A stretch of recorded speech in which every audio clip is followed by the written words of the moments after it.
इतिहास सिर्फ तारीखें नहीं होता, कभी कभी एक फैसला पूरी दुनिया बदल देता है।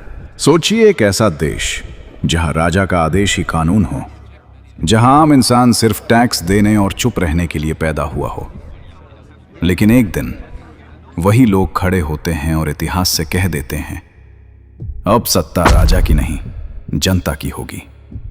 यहीं से जन्म लेती है फ्रांसीसी क्रांति और राष्ट्र की एक नई सोच। France before revolution.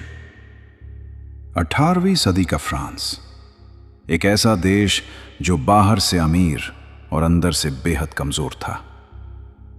समाज 3 हिस्सों में बटा हुआ था। पहला वर्ग चर्च के पादरी, दूसरा वर्ग राजा और अमीर सामंत, और तीसरा वर्ग किसान, मजदूर, दुकानदार यानी आम जनता। विडंबना यह थी कि पहले 2 वर्ग टैक्स नहीं देते थे, जबकि तीसरे वर्ग पर हर बोझ डाल दिया गया था। People's anger. जैसे जैसे महंगाई बढ़ी, रोटी महंगी होती गई और टैक्स का बोझ भारी होता गया। लोगों का गुस्सा धीरे धीरे आग बन गया। यह आग सिर्फ भूख की नहीं थी, यह आग थी न्याय की। 1789, स्टॉर्मिंग ऑफ बैस्टील। 14 जुलाई 1789, पेरिस की सड़कों पर भीड़ उमड़ पड़ी। लोगों ने बास्तील की जेल पर हमला कर दिया। यह हमला सिर्फ एक जेल पर नहीं था, यह हमला था राजा की ताकत पर। यहीं से फ्रांसीसी क्रांति की शुरुआत हुई।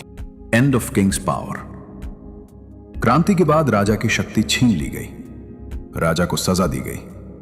सदियों पुरानी राजशाही जमीन पर गिर गई। अब सवाल उठा, अगर राजा नहीं है तो देश किसका है? Idea of the nation. यही जन्म लेता है राष्ट्र का नया विचार। अब राष्ट्र का मतलब राजा नहीं था, राष्ट्र का मतलब था जनता। लोग अब प्रजा नहीं रहे, वे बन गए नागरिक। Citizens and equality. क्रांति ने ऐलान किया, कानून के सामने सब बराबर होंगे। कोई जन्म से बड़ा नहीं, कोई जन्म से छोटा नहीं। आजादी, समानता और भाईचारा, यही बने नए फ्रांस की पहचान। National symbols. राष्ट्र को एक पहचान देने के लिए नए प्रतीक बनाए गए। 3 रंगों वाला झंडा, राष्ट्रीय गीत और मानवाधिकारों की घोषणा। इन प्रतीकों ने लोगों को एक सूत्र में बांध दिया। Impact on Europe. फ्रांसीसी क्रांति की गूंज पूरे यूरोप में फैल गई। इटली, जर्मनी, पोलैंड, हर जगह लोग पूछने लगे, क्या हमारा भी अपना राष्ट्र हो सकता है? फ्रांसीसी क्रांति ने दुनिया को सिखाया, राष्ट्र तलवार से नहीं बनता, राष्ट्र ताज से नहीं बनता। राष्ट्र बनता है लोगों की एकता, उनके अधिकार वी आवाज से। और इसलिए इतिहास कहता है, आधुनिक राष्ट्रवाद की जन्मभूमि फ्रांस है। राजा इतिहास बन सकते हैं, लेकिन जनता ही राष्ट्र बनाती है।